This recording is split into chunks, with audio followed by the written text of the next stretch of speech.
네, 안녕하세요.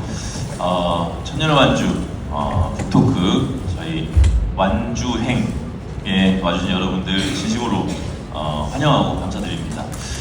저는 이번 북토크의 사회를 맡게 된 출판사 부제의 대표이자 본업은 배우를 하고 있는 박정민이라고 합니다. 반갑습니다. 네, 그리고 독자가 있는 곳이라면 어디든 달려가 주신 저희 김금희 작가님, 그리고 오늘은 특별하게 또 저희 오디오북을 멋지게 완성을 시켜준 두 배우 김도훈, 박지율 배우가 오셨거든요. 큰 박수로 맞아주시면 감사하겠습니다.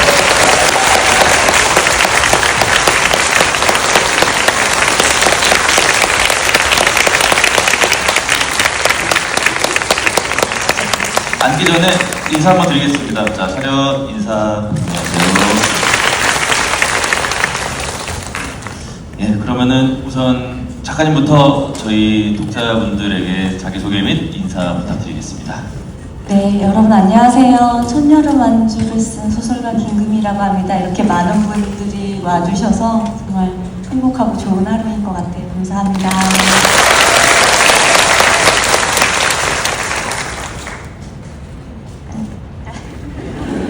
지금 엄청 떨고 있어가지고 박수 한 번만 해주세요.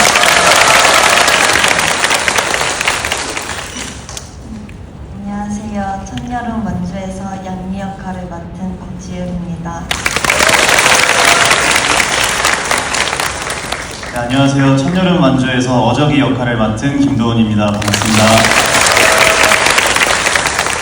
네, 정말 많은 분들이 와주셨습니다. 이렇게 많은 분들하고 북토크를 한 게 처음인 것 같은데, 우선 저희 이번 북토크 제목을 저희가 완주행이라고 지어봤습니다. 저희 천여름 완주에서의 완주는 이제 소설 속 공간인 완주마을임과 동시에 또 어떤 저희가 끝까지 달렸다라는 뜻의 완주를 이중적인 의미를 이제 갖고 있는데, 저희 이 자리를 통해서 이제 조금 더 그 완주마을에 깊숙이 들어가보고 또 그 이야기들을 통해서 우리 각자의 삶의 완주는 또 어떤 모양일까 가늠을 해보는 자리로 만들어보고 싶어서 이렇게 이름을 좀 지어봤습니다.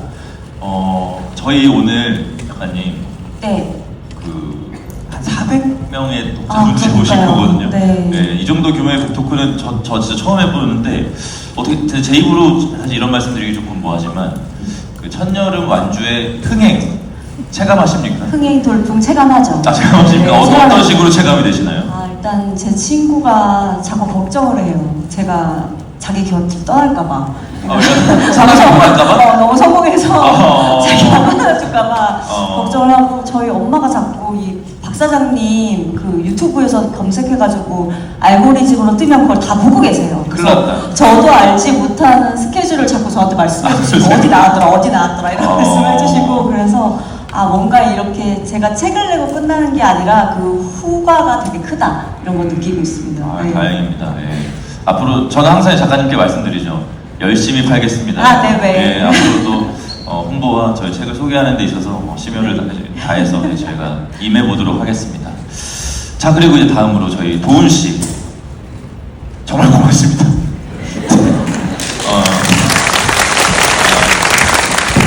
사실 녹음부터 시작해서 사실 도훈 씨는 저희 전시장에도 와주시고, 도서전 제가 물어보니까 전혀 재는 거 없이 그냥 한달음에 달려와 주시고 항상 이렇게 좀 마음 써주시고 그러는 것이 진짜 고마워요. 네, 그래서 고맙습니다. 네, 저야말로 저희 박정민 대표님께서 이런 기회를 주셔서 제가 살면서 어떻게 오디오북을 이렇게 녹음해볼 기회도 많이 없고, 그리고 이런 프로젝트 아니었으면 제가 이렇게 도서 관련해서 전시회나 아니면 이렇게 북토크를 해볼 기회도 없으니까 저야말로 너무 감사합니다. 예. 별 말씀을. 네. 근데 사실 그거 아시나요? 제가 조금 실례되는 질문일 수 있는데, 사실 친한 사이고 또 제가 제작사의 대표이기 때문에 그냥 농담 삼아 질문 하나 드리고 싶은데, 원래 작가님께서 이 원고를 쓰실 때 어저기를 저라고 생각하고 쓰셨어요. 근데 이제 그 본문에 잘생긴 리트리버 같은 남자라고 이제 적혀 있어서 내가 하면 사람들이 내 얼굴을 상상하면서 나를 비웃겠지? 라고 생각해서 제가 그걸 거절하고 이제 내 주변에 잘생긴 리트리버처럼 생긴 사람 중에 이제 연기를 잘하는 사람이 누가 있을까? 하다가 이제 김도훈 씨가 떠올라서 바로 말씀을 드렸고, 도훈 씨가 도훈 씨가 이제 흔쾌히 달려와 주신 건데 어떠십니까? 이제 저는 사실 이제 제가 그 싱크로율이 안 맞는다고 생각해서 거절을 드렸지만 본인은 자신의 이미지와 어저기가 어느 정도의 싱크로율을 맞추고 있는지 생각해 본 적 있으신가요? 일단 역할을 뺏어서 너무 죄송합니다. 고맙습니다. 그리고 이게 그 잘생긴이라는 표현 때문에 답변 난이도가 너무 올라가는데 사실 저도 이 원고를 처음 봤을 때 그 지문에 잘생긴 리트리버 같은 이미지를 가지고 있다라고 되어 있어서 이게 뭐지 했었어요. 그래서 목소리 연기를 잘생기게 해야 되나 뭐 어떻게 해야 되나.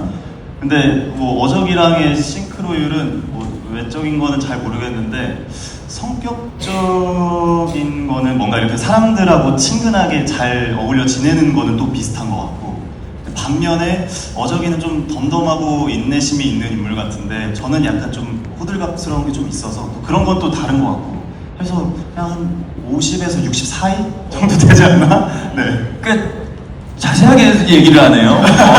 이 정도까지 대답을 해줄 줄 몰랐는데 아무튼 저는 사실 김도훈이라는 배우로 인해서 어저기가 완성이 됐다라고 생각하고, 사실 그 역할과 싱크로율이 완벽한 배우가 어디 있겠습니까? 예, 자기가 배우가 이제 자신의 역량을 다 하면 이제 그 역할이 자기에게 들어오는 거기 때문에 너무 훌륭한 어저기를 만들어 주셔서 감사하다는 말씀 올리고, 네. 그리고 이제 다음에 지율 배우님께 긴장이 많이 되나요? 질문하지 말까요? 그냥 앉아만 있을래요? 사진만 찍힐래요? 농담이고, 아무튼 지율 배우는 제가 반장선거라는 영화를 제가 3년 전인가 4년 전쯤에 연출을 했고 공개 완차라는 플랫폼을 통해서 공개한 적이 있어요. 그리고 그때 이제 처음 알게 된 배우입니다. 박지율이라는 배우가. 이 배우의 오디션 영상을 보고 제가 이 배우는 내가 꼭 같이 일을 하고 싶다 해서 모셨는데, 그때가 이제 지율 배우가 4학년이었습니다. 초등학교 4학년. 그러다 보니까 당시 주인공 이제 했던 배우들보다 나이가 어리고 체구도 작고 그래서 좀 중한 역할을 제가 드리지를 못했었어요. 근데 어느새 지율 배우가 작년에 그 양미를 연기할 수 있는 나이가 됐더라고요. 중학교 1학년이었으니까. 그래서 제안을 드렸고 흔쾌히 수락을 좀 해줬고 했는데, 사실 좀 걱정이 됐던 건 너무나도 티 없이 맑은 시절에 만나서 저한테는 아직도 그 지율이라는 친구는 너무 착하고 맑은 아이였는데 과연 이 친구가 양미를 할 수 있을까? 그 상처투성이인 양미의 역할을. 그래서 지율 배우가 저한테 카톡으로 자기 연습하는 과정을 저한테 보내준 적이 있어요. 기억하시나요? 네. 그리고 제가 그걸 듣고 이건 그냥 기우에 불과했구나 하고 그만 보내도 되겠다 하고 이제 녹음을 했죠. 굉장히 잘하는 배우라는 걸 제가 다시금 느꼈는데, 그 저한테 그 연습하는 거 보내고 원고 받고 막 이렇게 그 양미란 역할을 연습하는 과정에서 좀 어떤 과정을 거쳤는지가 제가 사실 못 여쭤봤던 것 같아서 그때 그 과정들을 조금 독자분들에게 설명을 해줄 수 있을까요? 양미가 되게 개성이 뚜렷한 친구라서 일단 약간 양미에게 캐릭터성을 부여하거나 뭐라 그래? 너 지금 적은 거 기억하고 있지? 네. 적어놓은 거 기억해서 말하고 있는 거지? 네. 편하게 말해줘도 됩니다. 예. 잠시만요.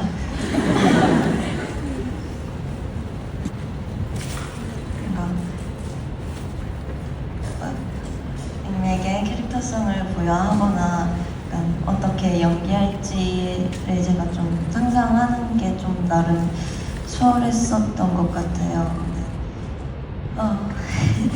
양미가 속은 되게 상처투성이고 여리고 그렇지만 겉으로는 굉장히 까칠하고 좀 방어적인 모습을 보이기 때문에 그냥 좀 학교 친구들 중에 조금 말도 좀 세게 하고 좀 그런 친구들을 좀 많이 관찰해서 그런 모습들을 양미에게 입혀갖고 연기를 해봤었어요. 관찰을 좀 하고. 너무 대단하네요. 그러게요. 네. 그렇구나. 대견한데요? 근데 배우에게는 관찰하는 능력이 되게 중요하지 않나요? 작가처럼. 굉장히 중요하죠. 예, 저는 중요한 능력이라고 생각하는데 저는 중학교 때는 뭐 배우가 될 생각도 해본 적이 없지만 사람을 관찰한다라는 생각을 해본 적이 없는 것 같은데 대단합니다. 준비된 배우입니다. 네. 그러게요. 잘 될 거예요. 자, 그럼 본격적으로 이제 작품 속으로 좀 들어가 보겠습니다. 사실 방금 지우 배우가 얘기한 거랑 조금 관통이 되는 질문이어서 조금 놀랐는데 저희 작품에도 많은 인물들이 좀 등장을 하죠. 열매를 포함해서 뭐 어저기, 양미, 마을 사람들, 할아버지까지 다양한 인물들이 이제 출연을 하는데 작가님께서 이제 예전에 말씀하시기를 이 인물들은 모두 자신 안에 어딘가에서 꺼내 와서 쓰는 적은 것이다. 뭐 이런 말씀을 하셨던 적이 제 기억이 나요.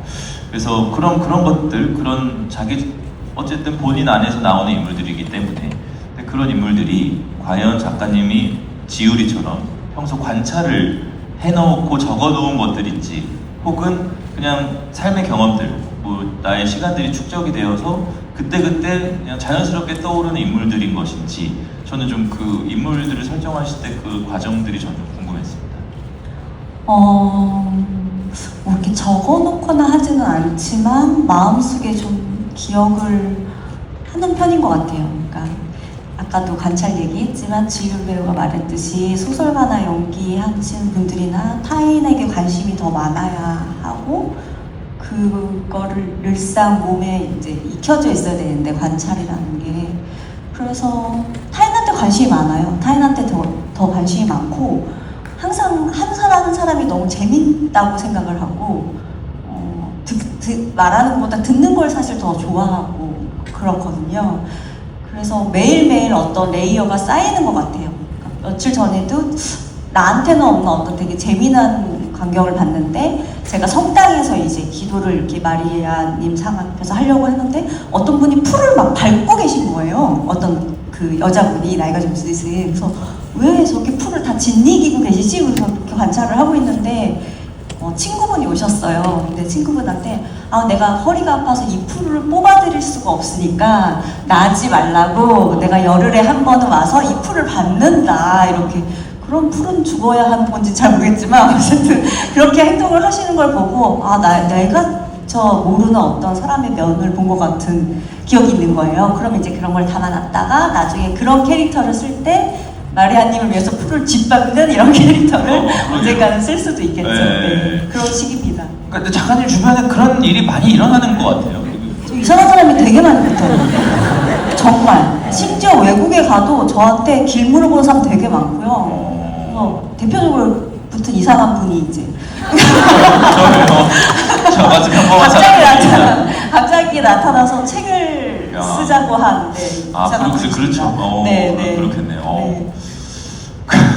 저도 주변에 좀 많은 사람들을 관찰하는 버릇을 한번 들여보는 계기가 될 것 같습니다. 그러면 저 작가님께서 이제 그렇게 구현해낸 작가님 소설 속에 저는 그 인물들이 저는 또 굉장히 현실적이어서 좋거든요. 이렇게 작가님께서 관찰한 어떤 사람들이 이렇게 구현이 되는 걸 테니까 그런 거구나라는 생각이 지금 드는데, 그 인물들은 대부분 작가님의 인물들은 슬픔을 좀 안고 있지만 거기에 막 함몰되지 않는 것 같고, 또 작가님께서 자체적으로 그 인물들을 좀 안아주는 느낌도 저는 작가님 작품들을 보면 받아요. 하지만 제가 앞서 말씀드린 것처럼 그 인물들은 결국 내 안에서 이렇게 출연을 한 인물들인데, 그럼 이제 그런 게 궁금한 거죠. 결국에는 글을 쓰면서 내 안에서 발견된 그 인물들을 내가 이렇게 쓰고 있는데, 이 인물들을 어느 방향으로, 어느 길로 인도를 해야 되지 하면서 이제 그런 인물들을 아끼게 되잖아요. 그럼 결국에는 내가 나를 보듬는 것 같은 어떤 의식 같은 걸 느끼는 적도 있나요? 대체로 이제 저는 소설을 쓸 때 늘 화가 나 있거든요. 그러니까 이게 카페로 이제 출근을 늘 아침에 하는데 일단 도착하면 책가방을 집어 던지고 테이블에 그러고 시작을 합니다. 항상 기분이 나빠 있어요. 그래서 그거는 이제 소설을 쓸 때 말하고자 하는 바가 있어서 소설을 쓰는 거잖아요. 아, 네네. 그래서 그걸 왜 말하고 싶은지를 생각해 보면 뭔가 불합리하고 뭔가 부조리한 어떤 현실을 느꼈을 때 작가는 이제 말하고 싶어지는 거죠.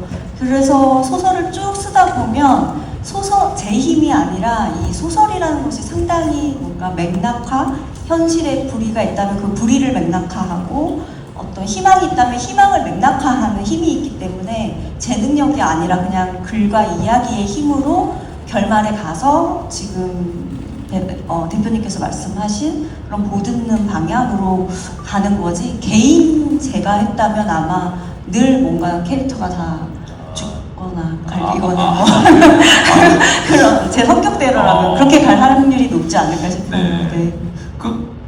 보고 싶은데요, 그런 거. 언제 한번 써주실. 한번 갈아드려요? 네.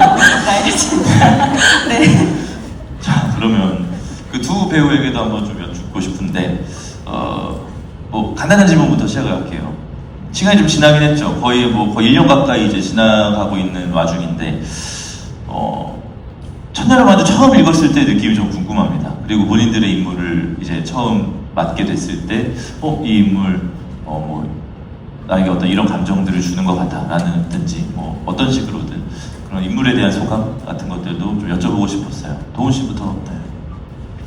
처음 딱 원고를 받았을 때 제가 한창 그 프로그램을 하나 촬영하고 있는 게 있었어요. 그때 우리 마을 똥강아지라는 예능 프로그램 한창 촬영 중이었는데, 그게 뭐 이제 시골 마을에 가서 마을에 관해서 이제 어르신들하고 1박 2일 동안 지내는 거였는데, 근데 딱 한창 그 촬영을 할 때 이 원고를 읽으니까 뭔가 극중에 등장하는 이 완주라는 동네의 시골의 정서나 뭔가 그런 자연 풍경들이 좀 잘 그려지더라고요. 그래서 조금 더 이 작품으로 들어가는데 좀 도움이 됐던 것 같고, 처음에 원고를 읽었을 때는 제일 궁금했던 건 어저기가 뭐야? 얘 뭐하는 애야? 얘 진짜 뭐 외계인인 거야 뭐야가 제일 궁금했던 것 같고, 또 한편으로는 좀 저를 좀 돌아봤던 것 같아요. 네.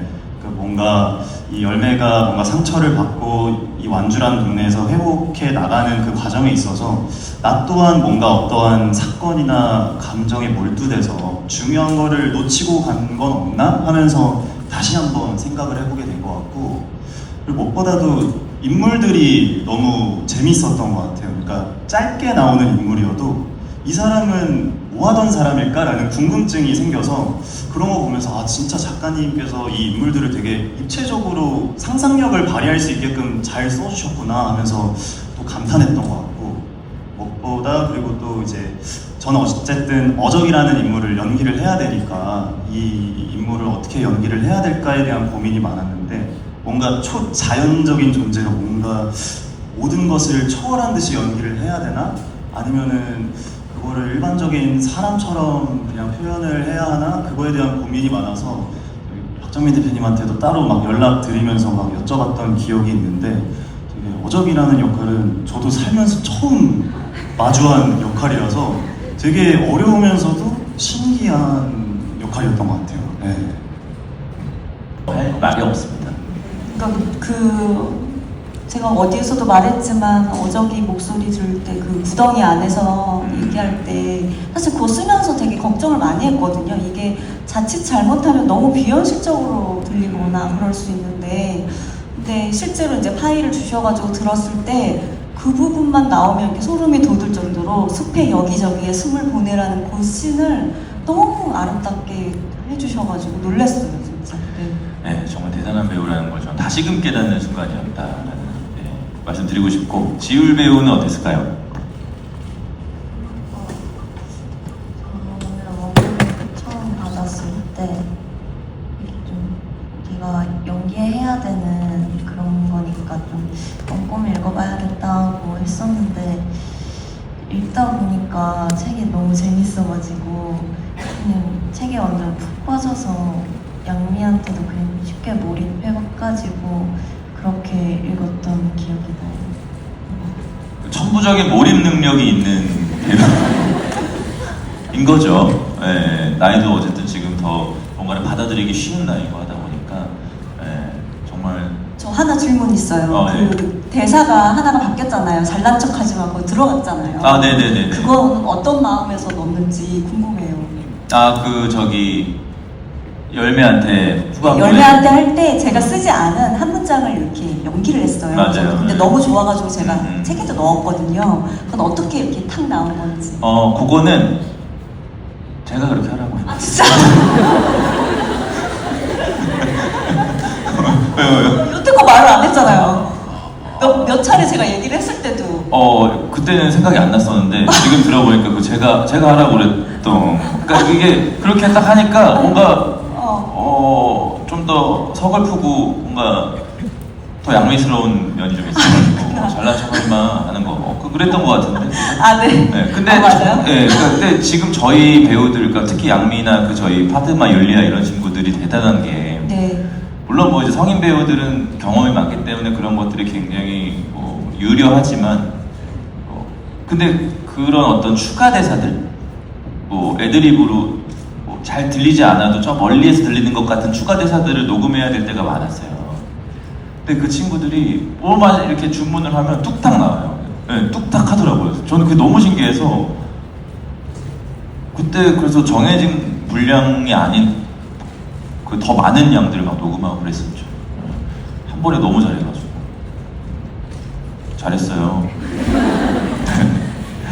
아무튼 이렇게 이제 소감들을 얘기해줬는데 사실 근데 배우들은 이제 시나리오 보고 나서 계획들을 좀 한단 말입니다. 근데 그런 계획들이 뭐 이제 영화로 치면 카메라 앞에서 대사하고 움직일 때는 또 그 계획들이 먹혀 들어가지가 않아요.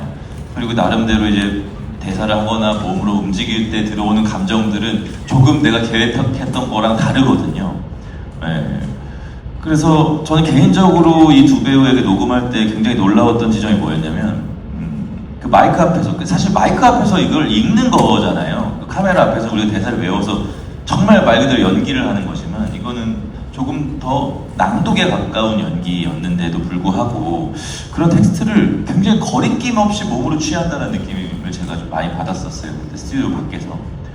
그리고 듣다 보면 이거는 분명히 이 배우가 준비해온 게 아닌데 연기를 하다가 자동적으로 뭔가 감정을 이렇게 체득해서 그 순간 바로 내뱉는 것 같은 순간들이 좀 있었어요. 그래서 그런 부분들이 굉장히 놀랐었는데 궁금해요. 그러니까 자기가 생각했던 것과 생각해 온 것과 그때 녹음을 하면서 내가 이렇게 해보니까 이런 지점들은 조금 다르네. 이런 지점들은 생각했던 것과 좀 다르게 나한테 다가오네 했던 부분들이 있는지가 좀 궁금했습니다. 이번에 지우리부터 한번 대답을 해볼까요?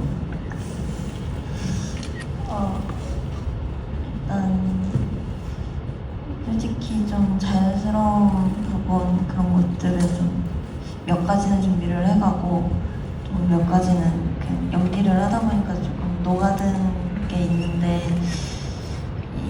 어쨌든 준비한 거는 해야 되니까 하려고 했는데 이제 녹음실에 처음 갔을 때 제가 지금까지 해보지 않은 연기이기도 했고 제 앞으로 이렇게 막 되게 카메라 TV에서만 보던 막 배우님들이 계시고 부스 밖에는 막 밀라 관계자분들도 계시고 이러니까 되게 엄청 긴장이 됐어가지고 속으로 이거 나 큰일 났다 이거 나 긴장하면 안 되는데 이랬었는데 막상 또 연기를 이제 같이 호흡을 맞춰보면서 하다 보니까 이게 그냥 좀 목소리에 그런 감정을 실어서 하는 것들이 생각보다 더 자연스럽게 나온 것 같아요. 그래서 두 번째로 녹음을 할 때도 이제 파드마랑 율리아 친구들이랑 했었는데 그 친구들은 또 원래 알던 친구들이기도 했고 또 그런 녹음을 하는 게 또 두 번째기도 하니까 더 편한 환경에서 더 자연스럽게 연기를 할 수 있었어서 첫날 걱정했던 것보다 더 잘 나온 것 같아서 그게 좀 달랐던 부분인 것 같아요.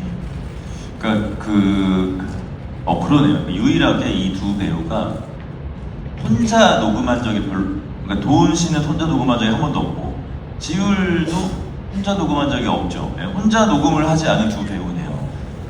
그 열매 미시 배우랑 같이 하거나 이제 친구들이랑 같이 했던 그러니까 제가 녹음하면서 사실 그래서 이 두 배우랑 녹음할 때는 그냥 손 놓고 있었거든요. 예, 뭐 이렇게 주문한 게 별로 없었어요. 예, 그 정도로 편했었습니다.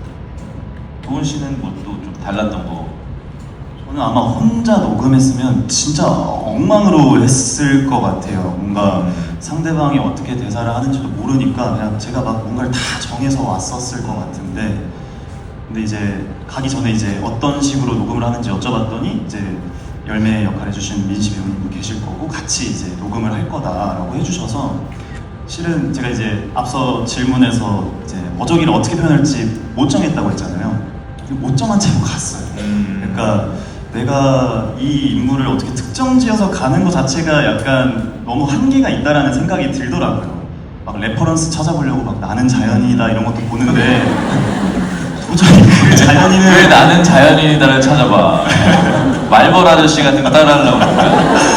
그러니까 그 감성이 뭘까 막 찾아보고 하는데 맞는 게 하나도 없더라고요. 근데 어쨌든 어저기한테 중요한 거는 이 인물이 어떤 과정을 살아왔든 간에 지금 여기 사람들하고 어우러 지내는 게 중요하니까 어차피 가면 배우분들하고 같이 호흡할 수 있다고 하니까 그럼 그 호흡에 맡겨보자 해서 온전히 이제 상대 배우들이 주는 호흡에만 이렇게 맞춰서 연기를 했던 것 같고, 그래서 뭔가 이제 어저기가 숲에 대해서 설명하거나 자기의 생각에 대해서 막 얘기하거나 하는 거 이외에는 저도 다 예상하거나 계산해서 하는 거는 없었던 것 같아요. 그래서 조금 더 녹음하는 분위기가 되게 재밌었던 것 같고, 특히 이제 박정민 대표님께서 연출도 맡아주셨는데 중간에 디렉팅도 되게 재밌는 요소들이 많았어요. 그래서 아직도 기억이 나는 게, 열매가 어저기를 보고 막 되게 이상한 사람인 것 같다, 도망쳐야 되는 순간이 있었는데 도망칠 때 이런 소리를 내달라고 그랬군요. 저 있잖아요. 되게 디테일하셨군요. 아 그럼요. 와, 네. 잔인의 진짜 손길로. 똥 빠지게 했습니다. 그래서 더 즉흥적으로 연기를 했던 것 같습니다. 맞아요. 되게 그때 막 되게 즐겁게 녹음했던 기억이 있어요. 서로 막 얘기 나누면서. 그리고 사실 이렇게 또 자연스럽게 뭔가 배우들이 뭐 연기를 할 수 있는 건, 저는 뭐 오디오북도 오디오북인데 뭐 영화도 그렇고 드라마도 그렇고 뭐 사실 배우가 자연스럽게 연기할 수 있는 건 작가의 글의 힘이 가장 큽니다. 그 작가님의 글이 이제 배우들에게 납득을 주면 기본적으로 우리가 해야 할 일이 하나 줄거든요. 그러면서 이제 상상력이라든지 능력치들이 막 이제 뭐 배로 발휘가 되는 거죠. 여기서 그래서 저는 한 가지 질문이 좀 생기는데, 작가님께서 이제 펼쳐놓으신 게 완주의 세계관, 그리고 이야기 속에서 그 모든 인물들이 다 각자 나름대로의 완주를 하게 될 것으로 보여요. 그리고 어저기, 그래서 저는 작가님께서 이 두 배우가 연기한 어저기와 양미의 완주는 어디라고 생각을 하셨을지, 그리고 이제 오디오북을 들어보셨을 텐데 김도훈 배우와 박지율 배우의 목소리를 들었을 때 내가 예상했던 그 인물들의 어떤 완주 혹은 그 이제 그들의 삶의 방향과 김도훈과 박지율이라는 배우가 이제 이렇게 묻었을 때 색칠이 됨으로써 내가 생각했던 그 방향성과 좀 다르게 갈 수도 있겠다라는 어떤 예상과는 다른 지점을 좀 느끼셨을지, 저는 그런 게 좀 궁금했어요. 제가 볼 때 일단 오디오북 자체가 이제 너무 고퀄로 나와서 이렇게까지 만들 필요가 있을까라는 생각이 들 정도라서 너무 일단 놀랬고, 그 다음에 하나하나씩 이제 들어보면서 듣고 나서 이제 지금 오늘 이렇게 만나보니까 제가 생각했던 그 양미와 그리고 어저기의 모습 속에 있는 어떤 건강한 맑음 같은 게 있는데, 그거를 오늘 뵈니까 실제로 뭔가 본 것 같은 느낌이 들어요. 그래서 결국 제가 이 어저기 캐릭터와 양미를 통해서 완주라는 키워드를 엮어서 생각하고 싶었던 부분은, 양미가 이제 마지막에 운동장에서 그 응시를 하잖아요. 쏘아보듯이 이 불행에 지지 않겠다는 어떤 날카롭고 강하고 천진하고 희망이 여전히 차있는 그런 눈빛을 가진 양미의 모습을 완주의 모습으로 이제 그렇게 메시지를 전했는데 그래서 그게 오디오북은 물론이고 실제 이 배우가 가지고 있는 어떤 느낌에서도 오늘 느껴진다라는 생각이 들어서 너무 좋았고요. 어적이라는 인물은 더 맑아야 하는 것이 그런 대사가 있잖아요. 이렇게 마주보라고 지금 이 여름이 있는 거다라고 얘기를 하는데 그게 이제 어적이라는 인물이 열매를 이렇게 조명해주고 자기의 모습을 성찰하게 만들어주는 마치 우물 같은 그런 시냇물 같은 존재여야 하거든요. 그래서 목소리를 들었을 때 당연히 연기 모든 게 다 정말 어적이 같다라고 느꼈고 오늘 이제 제가 이제 도움 배우님을 뵈기 전에 이제 영화를 보려고 도움 배우님 팬한테 추천을 해달라고 했더니 핸섬 가이즈를 추천을 해주셨어요. 그래서 이제 결과적으로 영화를 재밌게 봤는데 이렇게 약간 승부가 될 수 있지만 좀 중간에 사라지셨어요. 그래가지고 그 모습을 생각하고 이렇게 딱 봤는데 굉장히 그 맑은 어적의 맑음을 볼 수 있어서 또 박재표가 정말 눈썰미가 있었다. 근데 리트리버보다는 말티즈에 가까우신 것 같아요. 그럴 수 있죠. 근데 네. 또 이렇게 벗겨놓으면 몸이 좋아요. 갑자기 덩치가 큽니다, 그 친구가. 리트리버 마냥. 네, 그렇습니다. 그래서 아무튼